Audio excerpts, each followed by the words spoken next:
I'm Lawson and I'm extremely popular because I have 2,378 close personal friends. Ooh, 2,379 friends? Well, followers. Okay, people I sorta know or met once. One of my friends is Jar Jar? What kind of name is that? I don't know a Jar Jar. Anyways, today I've got a great story about a girl named Gemma in my aunt's 6th grade class and how she made some real life friends. See, Gemma's mom got transferred and they moved to a brand new town where the kids have already been in school for a whole month. And Gemma's super nervous because all the kids will already have friends and she won't fit in. And they'll just ignore her like she's invisible. Then Gemma sees this girl Maisie walking to school. And Gemma's like, look at her.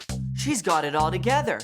But mom reminds her that most kids aren't as confident as they look. And Gemma wonders, what will they think of me? And her mom tells her to focus on what others need rather than what they think about you.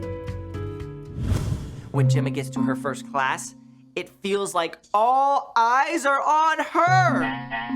But Gemma chooses to keep her eyes off herself. 3 minutes into Miss Freeman's lesson on Lewis and Clark, the girl beside Gemma, Maisie, breaks her pencil. Right away, Gemma reaches into her backpack and pulls out her extra pencil. Her big pencil. Her really, really big pencil.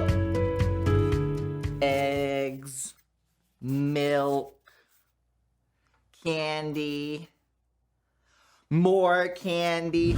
At lunchtime, Gemma sits alone and she's starting to feel really sorry for herself. But then she sees 2 other kids, Noah and Grace, looking for a table and invites them to sit with her. And Gemma even shares her dad's famous chocolate chip cookies with them. Dad uses cayenne pepper so the cookies have a little extra bite. And then after that, Gemma's right behind this other girl, Brooke. When Brooke drops her bag, spilling all her books and papers and the world's largest collection of ping pong balls. Some kids start laughing at Brooke, but then Gemma jumps in right away to help. And then Maisie jumps in, and Noah and Grace, and they get everything picked up in record time. And they all do a celebration dance. And when Gemma gets back in the car, Mom gives her a thumbs up. A giant thumbs up. And Gemma's actually excited to go back. So kids, never put cayenne pepper in cookies, but always do remember that friendship is using your words and actions to show others you care. Ooh. Oh, hey, my friend Paul posted this really cool picture of us from his birthday party yesterday. Yeah, I'm definitely gonna like this. Actually, I'm gonna tell Paul I like it in real life. With this. Look how big it is. Okay, all right. Bye, guys. I'll see you next time. Hey, Paul.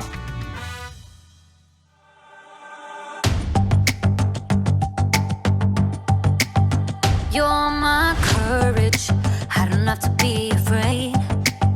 You're my fortress, no matter what comes my way. You're my treasure forever. Yes, we'll be together always. Even when the days get harder, I know you'll rescue me. Even when the sky is darker, I know you'll bring me peace. You are my strength. You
You are my strength. You are my savior. Oh, even when the road gets longer, I know you'll be with me. Even when the waves crash harder, your face is all I see. You are my strength. You are my savior.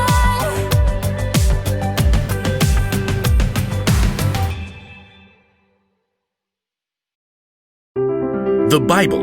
It's 66 books of history, stories, letters, and poetry that fit together to form God's one big story. The epic adventure of how He created us and loves us so much that He made a way to rescue us. As we travel through the Bible, from Genesis to Revelation, we discover people who met God and found their lives changed forever. And now for an amazing story. Inspired by the book of 1 Kings, chapter 19. For many years, God's people were ruled by kings who refused to listen to God. So God sent prophets to speak His words. One was a man named Elijah. I serve the Lord.